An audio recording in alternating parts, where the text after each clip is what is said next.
Hi, my name is Peter Latragna. I live at 1444 Quail Creek Trail, which is in the Meadows, which is right next door to this project. I'm going to get a little ahead of this, but I didn't hear what the cost of this project was going to be. Does anybody know? The cost of the The project? cost. I don't know what it is. You don't know what the cost is? Oh, you're asking, I Yeah. thought you said you've heard of it. No, I'm asking. I believe. All right, this isn't going to work this way. You need to communicate with the board, the questions, Okay. and then if we can All right. ask one of them to respond. Okay. Well, the cost of the project is quite expensive, obviously. Mhm. New York State taxpayers are paying for the whole thing. Mhm. Xerox is paying nothing.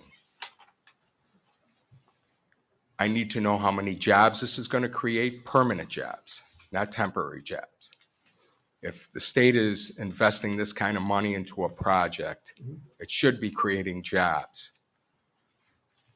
Xerox is no longer headquartered in Rochester. They are now in Norwalk, Connecticut.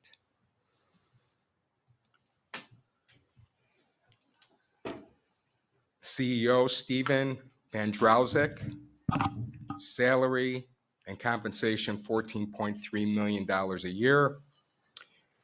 Xerox did at one time employ over 12,000 people in 1987. At the end of 2023, they had 1,754. Okay, hold on. 1,000. We got 3 minutes. and Yes, you I'm don't almost need done. the history of Xerox. but I'm almost done. Move on with this. Get to your point. In of- 2024, If you could that just keep decreased by Hold 300. on one second, sir. If you could just keep your comments germane to the project. Okay. Well, this is all building up. Where is Xerox going with this down the road? Mhm. If they're employing less and less people every year, those buildings are all vacant over there. I'm asking why, if this project goes, how many permanent jobs is it going to have those buildings filled? Also, the life expectancy of these solar panels is 25 to 30 years. Each year after the first year, they lose about 1% of their efficiency. So about 20, 30-year mark, but it's about half gone because it increases more as the years go by. Max is 40 years out of these. That's all I have to say. And I know I was getting ahead of myself here, but this is important to me that when our tax money is going into something, we should get something out of it. Thank I you. don't think you're going to get an argument. Thank you. Hi. Hi. Hi, Elaine Johnson, 626 Pine Lakes Trail. I represent the 261 signatures of Webster residents that lack confidence and are opposed to this project due to it falling short to protecting the human health and our environment as it relates to it being developed on a hazardous waste site. Construction on this location could have long-term impact on soil, air, and water, and the risks may not be able to be determined by the DEC today. As the board continues its due diligence in reviewing this project, we respectfully urge you to prioritize the safety of your fellow neighbors and residents as you make your final ruling on this project. So thank you so much. Okay, thank you. Okay, anyone else wishing to speak?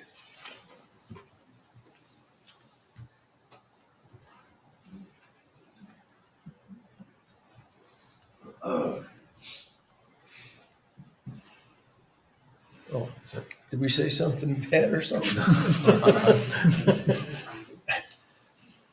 Okay, no one else wishing to comment on this? Yes, sir, go ahead.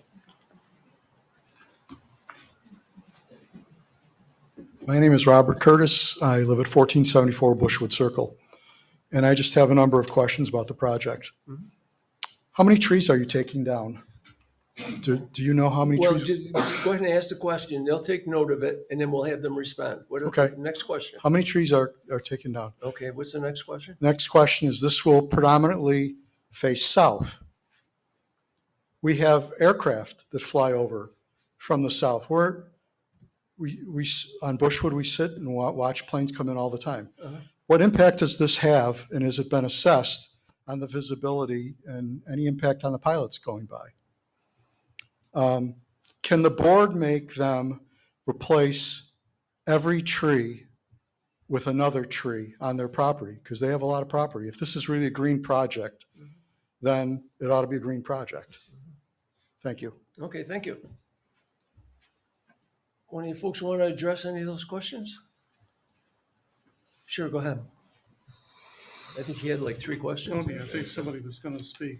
Well, let's address the questions Do you first. wanna? Go ahead. Okay, so in regards to concerns about visibility to pilots, as part of our project review process, this project was submitted to the FAA, and actually every corner, every point of the project needs to be submitted. It was reviewed and approved, and we do have that information. And regarding tree removal, I don't know the number of documented trees that are being removed. Again, this is a site that is doesn't have a useful alternative, and DEC, Xerox both feel that this is a good reuse of the site. We are going to be implementing some trees as part of our landscaping mitigation as well. And then I just wanted to clarify one point on the degradation of the panels. I'm not sure what panels are being referred to, but the panels that we need to use for our project that are compliant with NYSERDA are Tier 1 panels, which have a 0.5 degradation rate, not a 1% over the year. So just want to clarify that as well. Thank you. Okay, thank you. All right. Was there some, I'm sorry, go ahead.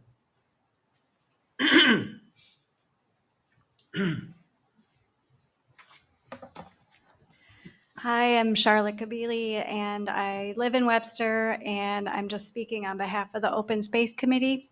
I just wanted to speak to not only the perimeter and the visibility that's affected, but just in general, the biodiversity of this area. And I wanted to just take this point of reusing the land, it's not usable, these kinds of claims that go part and parcel with the development and with the grant and with Xerox goals. I don't think that that's in line with Webster's town goals for open space and biodiversity. I think that there's important use of the land in its current form. And I worry that, simply replacing trees, that is extremely important, but there is more to it in this land. And I share concerns about the health and safety of the residents and neighbors. I think these are extremely important. I think that the compliance is clear, but at the same time, these risks are still there, and some unknowns are still there. So I just wanted to express my concern with the safety. Okay, thank you. Anyone else wish to speak?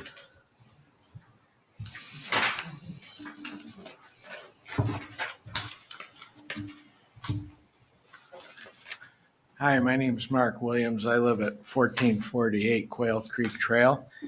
And I was just thinking it'd be great if groundwater testing results could be made available publicly, as they're periodically done. It would just help people understand what's in the water, or the concentrations of the contaminants going up or down, that kind of thing. Just a thought. Mm-hmm. Interesting, okay. Thank you. Are any of those reports available? It's a good point. I mean, it might put more ease into this whole thing. Yeah, any report that we submit to the New York State DEC is publicly available. Can you provide? It can either be requested through like a FOIL request. In some cases, depending on the site, they have a DEC info locator, like a web. It's via the web. You can access the document repository. Can you provide links? Yeah, we can provide a link. Yeah. And we did get a request from the DEC project manager recently, who was asking us for all past available electronic reports. So they will have all of that available soon. So there will be more available. Okay. All right, is there anyone else? Again, this is a public hearing, and before we close it, no more comments? Okay, then with that, we'll close the public hearing.